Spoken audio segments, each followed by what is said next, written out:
Welcome to my channel. तो ये आप लोग का चैप्टर है क्लास 8th का चैप्टर 12 है, जिसका नाम है आप लोग का कुछ प्राकृतिक परिघटनाएं। ये आप लोग का है सी-टेट, आप लोग का पेपर जो सेकेंड है साइंस का, उसके लिए बहुत ही इंपॉर्टेंट है। अगर आपके पास एनसीईआरटी बुक है तो वो भी अपने सामने रख लीजिए। और ये जो आप लोग आज पढ़ने वाले हैं ये सारा एनसीईआरटी में जहां जिस लाइन से क्वेश्चन बना है वही लाइन इसमें हम लोग बस पढ़ने वाले हैं। तो अगर आपके पास एनसीईआरटी बुक है तो उसको अपने सामने रखिए और जो जो इसमें आपको इंपॉर्टेंट लगे उसको रखते चलिए। अगर बुक नहीं है तो ये पीडीएफ जेएलवी एकेडमी के नाम से टेलीग्राम है, वहां पे मिल जाएगा, वहां से आप डाउनलोड करके इसको रिवीजन कर सकते हैं। तो चलिए अपनी क्लास को हम स्टार्ट करते हैं। तो हम लोग के चैप्टर का नाम है कुछ प्राकृतिक परिघटनाएं।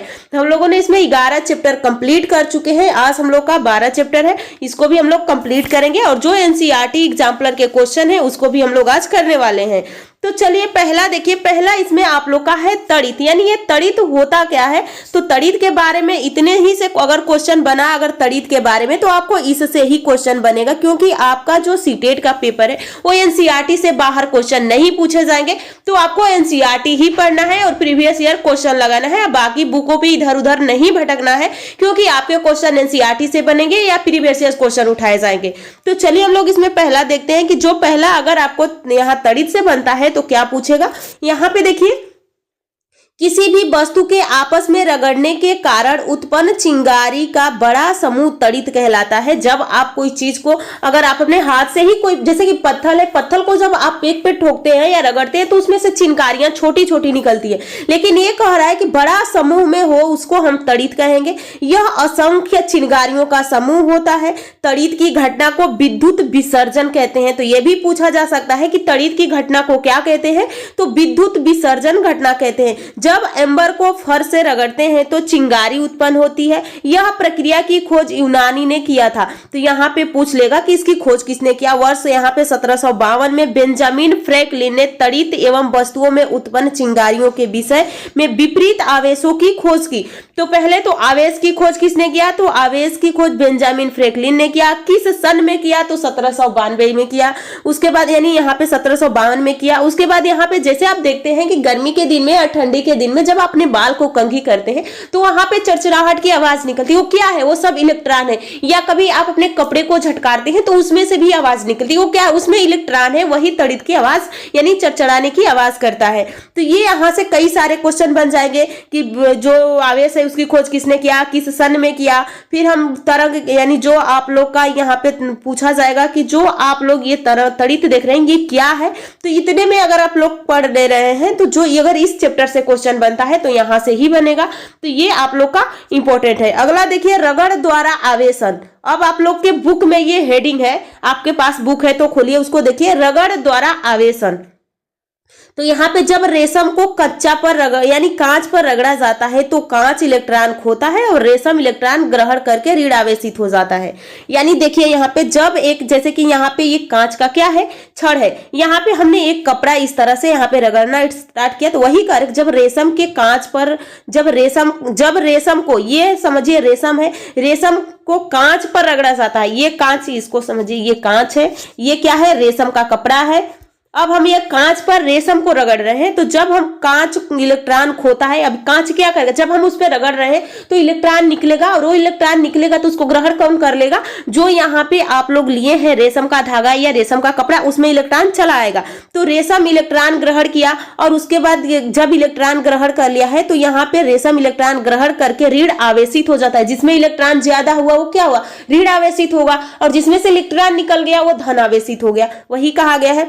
यहाँ से इसको क्वेश्चन पूछेगा जरूर, अगर पूछेगा यहाँ से तो कि रेशम को जब हम कांच पे रगड़ते हैं तो इसमें से कौन आवेशित हो, धन आवेशित होता है और कौन ऋण आवेशित होता है। तो ये याद कीजिएगा। आवेश शब्द का प्रयोग थेल्स ने किया था। तो यहाँ पे दूसरा क्वेश्चन है कि आवेश शब्द का खोज किसने किया, थेल्स ने किया। विपरीत आवेश की खोज किसने किया, फ्रैंकलिन ने। ब्रिक है, एक पॉजिटिव होता है एक निगेटिव होता है। अगर निगेटिव है तो क्या करेगा, प्रतिकर्षण करेगा। अगर पॉजिटिव है तो प्रतिकर्षण करेगा। लेकिन एक निगेटिव एक पॉजिटिव है तो आकर्षण कर। जैसे कि यहाँ पे आप एग्जांपल ले सकते हैं कि अगर दो लड़के हैं या दो लड़कियां हैं तो अपने में ये क्या करेंगे, प्रतिकर्षण करेंगे, लेकिन एक लड़का है एक लड़की है तो ये दोनों क्या हो गए, अट्रैक्शन करेंगे। तो वही यहाँ पे भी लागू होता है, प्लस प्लस है तो प्रतिकर्षण करेगा, प्लस माइनस है तो आकर्षण करेगा। यहाँ पे आप देखिए तो वही कहा गया, आवेश की खोज किसने किया था, फ्रैंकलिन ने किया था। आवेश शब्द की खोज किसने किया था, थेल्स ने किया था। समान आवेश में प्रतिकर्षण और विपरीत आवेश में आकर्षण होता है। वही अगर प्लस प्लस है तो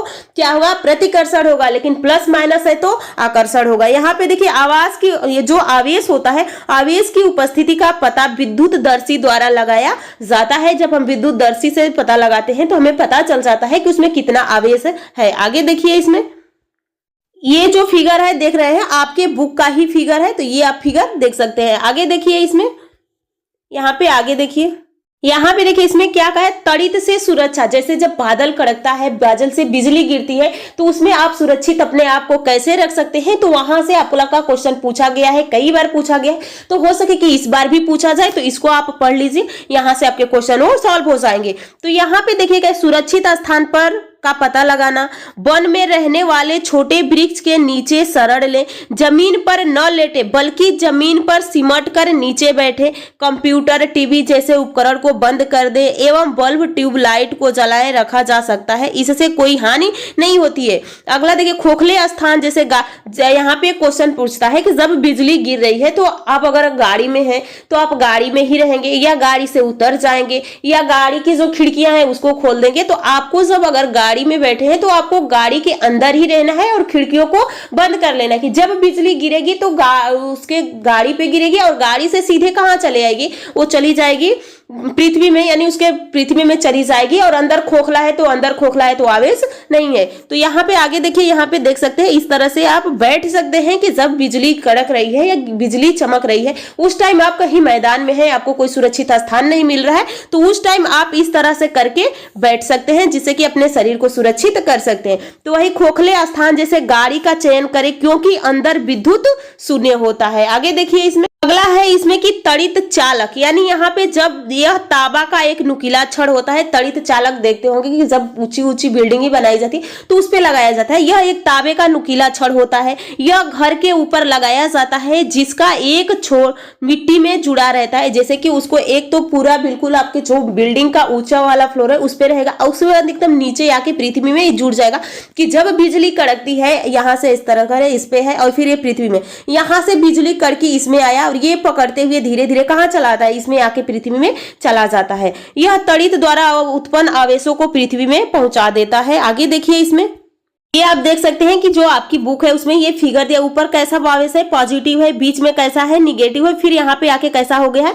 पॉजिटिव हो गया है। अब यहाँ पे जो तड़ित लगाया जाता है आवेश में संचय, यहाँ पे देखिए जो ये बिल्डिंग है आपको दिख रही है, सबसे बड़ी बिल्डिंग है, इसका ऊंचा वाला फ्लोर है, इस पे ये तांबे का लगा हुआ है और ये धीरे धीरे कहाँ चला है, ये पृथ्वी में चला है। अगर यहाँ से बिजली कड़की इस पे पड़ी तो कहाँ चला आएगा, मिट्टी में चला जाएगा। आगे देखिए इसमें यहाँ पे देख सकते हैं कि विद्युत धारा के किसी भी कारण से लीक होने से उत्पन्न विद्युत आघात से हमें बचने के लिए भवनों में भू संपर्क की व्यवस्था की जाती है। अगला देखिए इसमें आगे क्या कहा गया है। अगला देखिए यहाँ पे भूकंप के बारे में पूछा है, तो भूकंप के बारे में भी पूछा है, यहाँ से भी आपके क्वेश्चन आ जाते हैं। तो यहाँ पे देखिए भूकंप के बारे में क्या कहा गया है कि पृथ्वी के अंदर अनचाहे कंपन को भूकंप कहते हैं। इससे उत्पन्न तरंगे अवश्रव्य होती है, एक होता है अवश्रव्य, एक होता है श्रव्य और एक होता है प्राश्रव्य। इंफ्रासोनिक होती है और अल्ट्रासोनिक होती है। जो इंफ्रासोनिक होती है उसको हम लोग नहीं सुन सकते हैं, हम लोग केवल कौन सुनते हैं, श्रव्य सुनते हैं। ये 20 हर्ट्ज से क्या है, कम है। और एक होती है श्रव्य जो 20 से 20,000 हर्ट्ज तक होती है और एक होती है 20 हर्ट्ज से अधिक होती है। तो ना तो हम लोग इसको सुन पाएंगे ना तो हम लोग इसको सुन पाएंगे, हम लोग कौन सुनते हैं, श्रव्य वाली ही सुन पाते हैं। आगे देखिए इसमें क्या कहा गया है।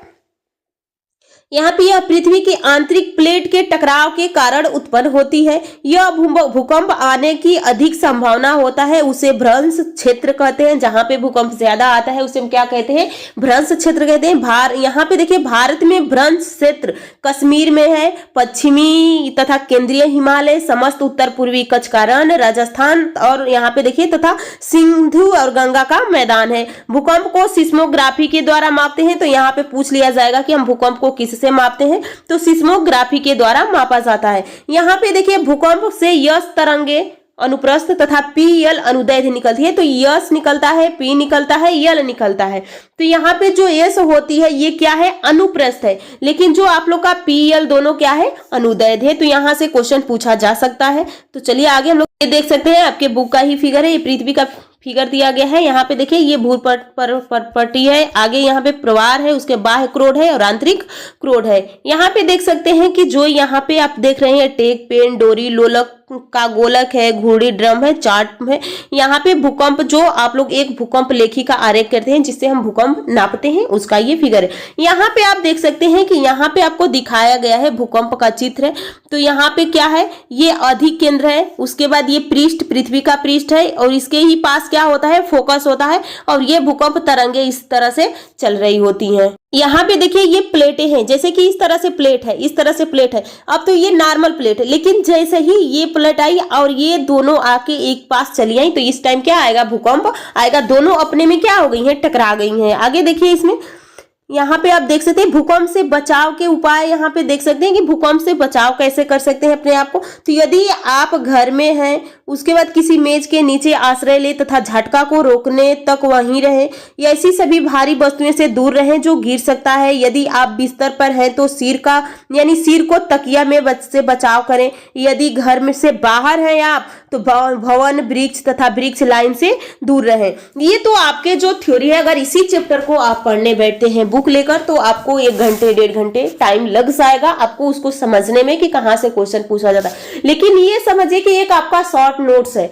अगर आप चाहें तो इसको हाथ से भी लिख के इसका नोट्स बना सकते हैं, जो कि आप लोग जब तक जॉब नहीं पा जाएंगे तब तक के लिए आपके पास ये सेव रहेगा। क्योंकि आपको जॉब लेना है तो एनसीईआरटी ही पढ़ना है। तो ये आप लोग के क्लास 8 का ये चैप्टर 12 है, कंप्लीट होता है। अब हम लोग देखेंगे ऑनलाइनर कुछ, और उसके बाद जो एग्जाम्पलर क्वेश्चन जो आप लोग के एनसीईआरटी के एग्जाम्पलर है पूछे गए हैं, वहां उस क्वेश्चन को हम लोग देखने वाले हैं। तो इसमें देखिए क्या आवेश कितने प्रकार के होते हैं, तो 2 प्रकार का, एक होता है पॉजिटिव और एक होता है निगेटिव। रगड़ने द्वारा उत्पन्न आवेश को क्या कहते हैं, तो स्थिर आवेश कहते हैं। आगे देखिए इसमें, आगे इसमें क्या कहा गया है, आगे है इसमें कि आवेश जब आवेश गति करता है तो उसे क्या कहते हैं, विद्युत आवेश। जब आवेश गति कर रहा होता है तो हम उसे क्या कहेंगे, विद्युत आवेश कहेंगे।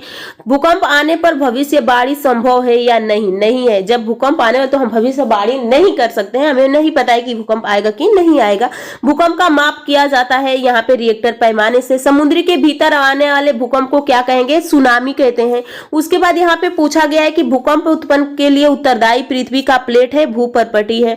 सजातीय आवेश एक दूसरे को आकर्षित करते हैं, तो क्या ये सत्य है या असत्य, तो सजातीय है तो प्रतिकर्षण करेगा और विजातीय है तो क्या करेगा, आकर्षण करेगा। तो आवेशित कांच की छड़ आवेशित प्लास्टिक स्ट्रा को आकर्षित करती है, बिल्कुल सही है। तड़ित चालक किसी भवन के तड़ित से सुरक्षा नहीं करता, बिल्कुल गलत है, ये सुरक्षा करता है। भूकंप का भविष्यवाणी किया जा सकता है तो नहीं किया जा सकता। अब देखिए ये आप लोग के एनसीईआरटी के एग्जाम्पलर के क्वेश्चन है। ये क्वेश्चन आप जाके एनसीईआरटी से भी यानी एनसीईआरटी के वेबसाइट पे जाके डाउनलोड कर सकते हैं। तो पहला क्वेश्चन देखिए क्या है, पहला क्वेश्चन है कि विद्युतदर्शी एक उपकरण है जिसका उपयोग यह ज्ञात करने में किया जाता है कि ये क्या कोई वस्तु है, आवेशित है, चुंबकीय है, दरार में मुक्त है या गर्म है। तो यहाँ पे सही आंसर क्या हो जाएगा, आवेशित है। अगला क्वेश्चन देखिए, अगला क्वेश्चन क्या है, एक पिंड से दूसरे पिंड पर विद्युत आवेश का स्थानांतरित करना है, इसके लिए दोनों निकाय को संयोजित किया जाना चाहिए। तो यहाँ पे सूती धागे से, प्लास्टिक की डोरी से, तांबे की तार से या रबर बैंड से। तो सही ऑप्शन हो जाएगा तांबे की तार से। अगला देखिए कॉपर का वायर होगा। पृथ्वी के प्लेटों की गति के कारण उत्पन्न हो सकता है या हो सकती है। तो यहाँ पे आपसे पूछा है कि यहाँ पे चक्रवात है, तड़ित है, भूकंप है या तड़ित झंझावात है। तो सही ऑप्शन आपका सी हो जाएगा। अगला क्वेश्चन देखिए, जब दो आवेशित वस्तु एक दूसरे के समीप लाई जाती है तो आवेशित वस्तुओं के लिए निम्नलिखित विकल्पों में से सबसे उपयुक्त कथन का चयन करें। तो आकर्षित कर सकती है, प्रतिकर्षित कर सकती है। आगे देखिए अगला ऑप्शन है कि आकर्षित या प्रतिकर्षित कर सकती है, जो इस बात पर निर्भर करेगा कि उन पर किस प्रकार का आवेश है। तो सही ऑप्शन आपका यही हो जाएगा। अगला क्वेश्चन देखिए, अगला क्वेश्चन क्या है, यहाँ पे अगला क्वेश्चन पूछा गया, निम्नलिखित में से किसके कारण सुनामी नहीं आती है? तो समुद्र के अंदर एक बड़ा नाभिकीय विस्फोट, भूकंप, ज्वालामुखी उद्भव और तड़ित। तो सही ऑप्शन क्या हो जाएगा? तड़ित हो जाएगा। अगला क्वेश्चन देखिए, भूकंप उत्पन्न करने के लिए उत्तरदायी पृथ्वी की प्लेटें पाई जाती हैं भूपर्पटी में, पृथ्वी के मेंटल में, पृथ्वी के आंतरिक क्रोड में, पृथ्वी की बाह्य क्रोड में। तो सही ऑप्शन हो जाएगा भूपर्पटी में। अगला क्वेश्चन देखिए, नीचे दिए गए शब्दों की सूची पर विचार कीजिए। भूकंपीय क्षेत्र है, भ्रंश क्षेत्र है, मेंटल है, आंतरिक कोण है। तो सही ऑप्शन हो जाएगा भूकंपीय क्षेत्र है। अगला क्वेश्चन देखिए, पृथ्वी की प्लेट की सीमाएं जानी जाती हैं। यहाँ पे देखिए पूछा गया है, यहाँ पे क्वेश्चन यहाँ पे है कि भूकंप क्षेत्र है, भ्रंश क्षेत्र है, मेंटल है, आंतरिक कोण है, पृथ्वी की प्लेट की सीमाएं जानी जाती है। तो यहाँ पे आपको ऑप्शन दिया गया है, तो इसमें कौन कौन सा हो जाएगा? तो सही ऑप्शन आपका हो जाता है पहला। अगला क्वेश्चन देखिए, पृथ्वी के सबसे बाहरी परत कहलाती है। तो सबसे बाहर वाली परत क्या है? भूपर्पटी कहा जाएगा। अगला क्वेश्चन देखिए, अगला क्वेश्चन यहाँ पे पूछा गया है कि यहाँ पे विनाशकारी भूकंप के आने की संभावना कम होती है।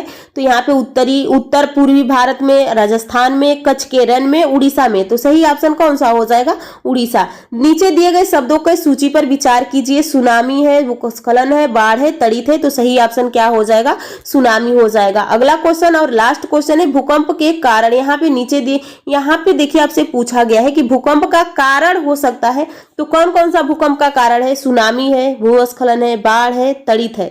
तो सही ऑप्शन यहाँ पे आपका कौन सा हो जाएगा? तो यहाँ पे आपका सही आंसर हो जाता है, यहाँ पे देखिए पहला तो भूस्खलन हो जाएगा, यहाँ पे सुनामी तो होगा नहीं, उसके बाद आपका तीसरा है, चौथा है। अब देखिए किस ऑप्शन में है, तो सही ऑप्शन आपका यहाँ पे हो जाएगा, ये सही है, ये सही है, उसके बाद आप लोग का तीसरा है। तो सही ऑप्शन आपका 1 हो जाएगा। तो आज की क्लास यहीं पे हम लोग समाप्त करेंगे और ये आप लोग का क्लास 8 का जो 12वां चैप्टर है कंप्लीट हो गया है। नेक्स्ट चैप्टर हम लोग देखने वाले हैं और नेक्स्ट चैप्टर का नाम है आप लोग का प्रकाश लाइट। एक बार आपके पास बुक है तो उसको पढ़ लीजिएगा, अगर बुक नहीं है तो ये पीडीएफ आप लोग को मिल जाएगा टेलीग्राम पे। टेलीग्राम का लिंक भी है वीडियो के नीचे, तो वहां से आप जाके वहां से डाउनलोड जरूर कर लीजिएगा। और जब तक आपका पेपर है तब तक आपको कहीं ना तो जाना है ना तो कुछ बाकी की बुकें नहीं पढ़नी, आपको बस एनसीईआरटी पढ़ना है और उसके बाद एनसीईआरटी पढ़ने के बाद जो प्रीवियस ईयर क्वेश्चन है वो करना है, जो कि आप लोग को इसी चैनल पे मिल जाएगा। तो चलिए हम लोग नेक्स्ट क्लास में बहुत जल्द मिलते हैं। आप लोग चैनल को सब्सक्राइब कर लीजिएगा।